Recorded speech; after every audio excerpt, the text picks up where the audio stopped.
Assalamualaikum warahmatullahi wabarakatuh. Bertemu sekali lagi kita pada hari ini untuk mempelajari satu tajuk dalam bidang Al-Quran yang bertajuk Kepelbagaian Bangsa dalam Islam. Objektif pelajaran yang kita nak capai adalah yang pertama 1.381, membaca ayat 13 surah Al-Hujurat dengan betul, lancar, bertajwid dan fasih. 1.38.2 menyatakan terjemahan ayat. 1.38.3 menjelaskan sebab turun ayat. 1.38.4 menerangkan kandungan ayat. 1.38.5 merumuskan pengajaran ayat 13 surah Al-Hujurat. Baik, Ustazah akan bacakan surah Al-Hujurat ayat 13. A'udzubillahi minasyaitonirrajim. Bismillahirrahmanirrahim. Ya أيها الناس إنا خلقناكم من ذكر وأنثى وجعلناكم شعوبا وقبائل لتعارفوا إن أكرمكم عند الله أتقاكم Innallaha alimun khabir. Sadaqallahul azim. Surah Al-Hujurat ayat 13. Sekarang kita akan melihat apakah maksud untuk setiap potongan ayat.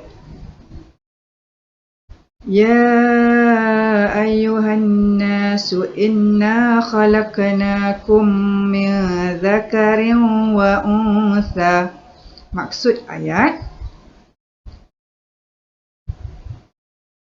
wahai manusia, sesungguhnya kami telah menciptakan kamu daripada lelaki dan perempuan.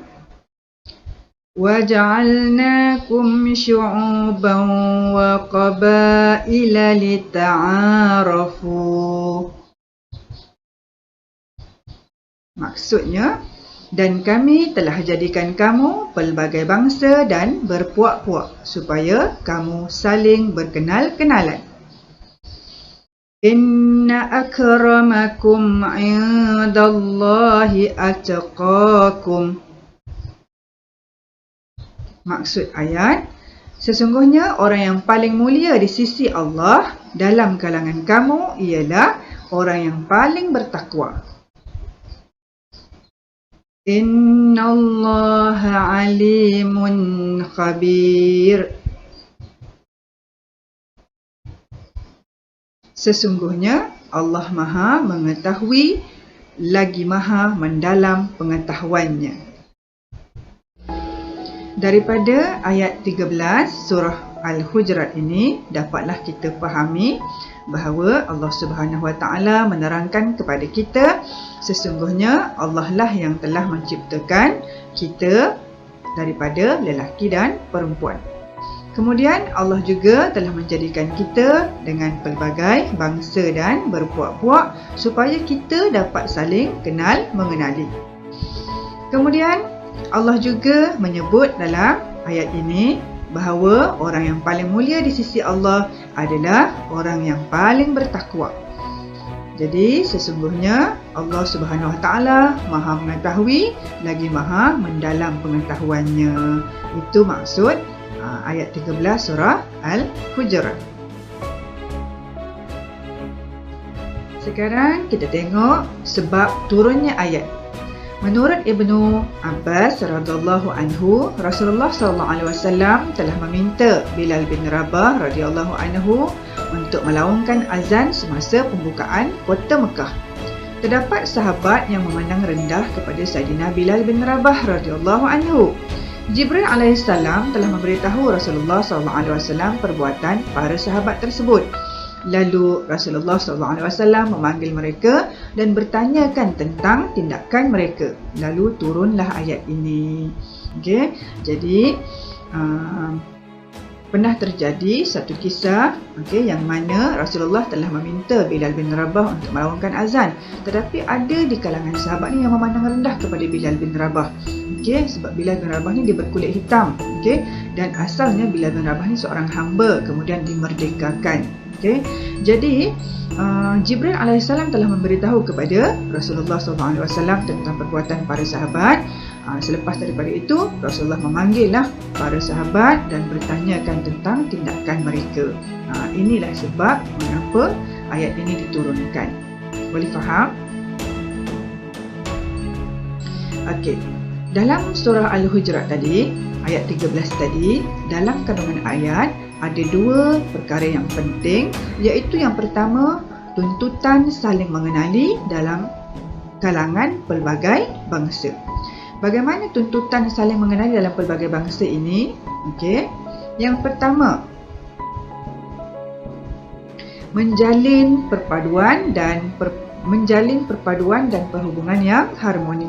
Maksudnya kita kena menjaga hubungan kita sesama manusia agar hubungan kita tadi sentiasa harmoni. Yang kedua, mengiktirafkan kemuliaan dan harga diri manusia tanpa mengira rupa paras dan etnik.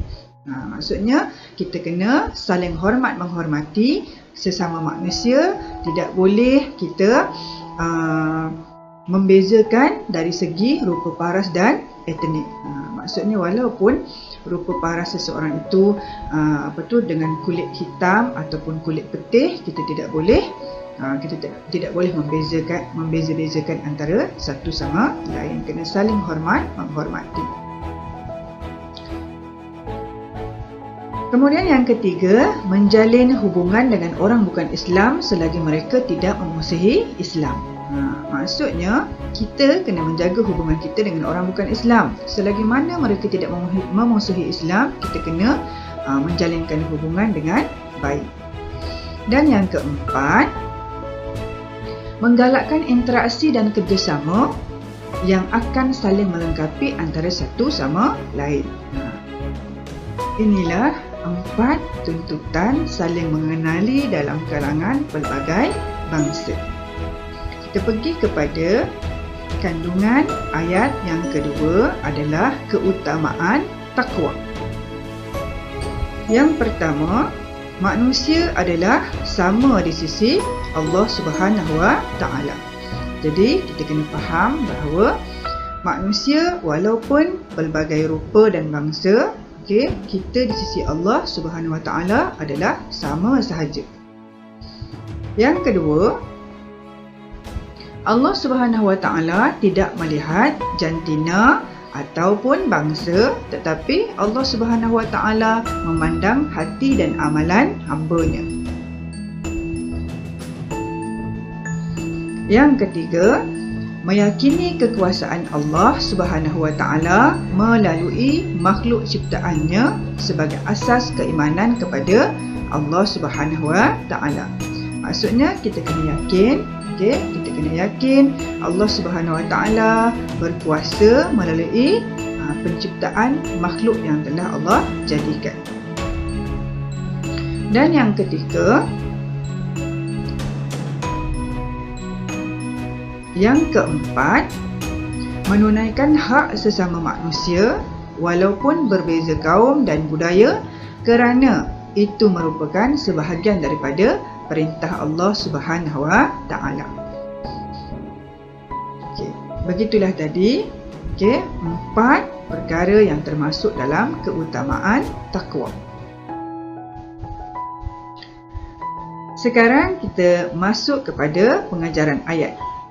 Pengajaran yang boleh kita ambil daripada ayat 13 surah Al-Hujurat yang pertama adalah kita hendaklah saling bekerjasama untuk membina kehidupan yang harmoni.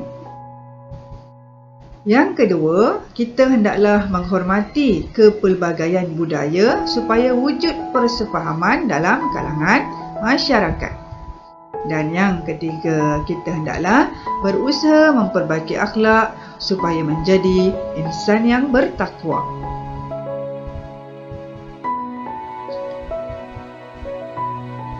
Ustazah mengharapkan tajuk pelajaran hari ini dapat dipahami oleh semua pelajar dan semua yang menonton. Ustazah mengucapkan terima kasih kerana sudi menonton. Semoga bermanfaat kepada semua. Sekian, wabillahi taufiq wal hidayah. Assalamualaikum warahmatullahi wabarakatuh.